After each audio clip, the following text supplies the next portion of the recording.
Bonkers Bridezilla, when aspirations meet insanity. She most recently decided that no one else but the videographer and photographer the sister-in-law used is suitable to record this extravaganza, so is using them. Along with the same bakery that made the wedding cake and guest gifts, brownies, and wanting the same DJ. That caused some issues because the DJ is a longtime friend of sister-in-law's father, and when Mimi started demanding they DJ the wedding, he quite rightly told her to foxtrot Oscar. And when that was not enough, went to see the father to see if he could talk to the groom about getting her to drop it. Not sure how that went, but I'm sure sister-in-law will update me. Was she also expecting the DJ to play for free as well, or is it just her friends? This week, apparently she was discussing having an additional ceremony coordinator, now that she has decided on what kind of ceremony she's having. This is on top of her wedding coordinator and venue coordinators.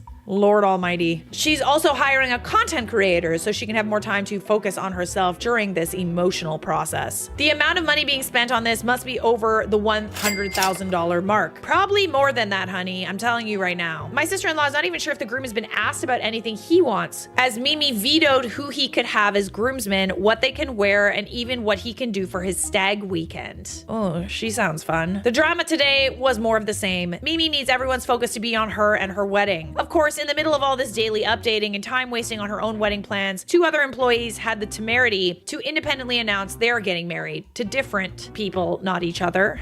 And Mimi lost it at them very publicly during the meeting. Oh no. I'm so tired. I feel you.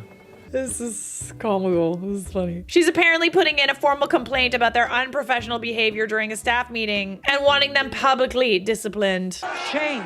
For sharing that they're also getting married. But when she hijacks staff meetings to talk about her wedding for hours and hours and hours, it's totally fine. I'm glad we're on the same page. They are fairly new staff and obviously had no idea what the deal was with her, so did not realize no one else is allowed to have a life or a wedding. No, they're not allowed. Have you learned nothing? When you know someone else that's getting married, you're not allowed to discuss or even be engaged. That's the expectation, apparently. I will be interested to see the outcome for that because I think they would have a good case against her. I truly feel sorry for anyone who finds out they are pregnant working at this place currently. I'm sure that would be considered a declaration of war or something. If she would want them sacked on the spot. I cannot even imagine having to have a friend that's like this, but sister-in-law literally has to work at a place where she's forced to listen to all of this. If you have a friend that's like this, ideally you cut them off or go low contact. If it's someone that works with you and like there's no end in sight, like I can't even imagine. Like I have people in my life like this that like you can easily just be like, oh sorry, I'm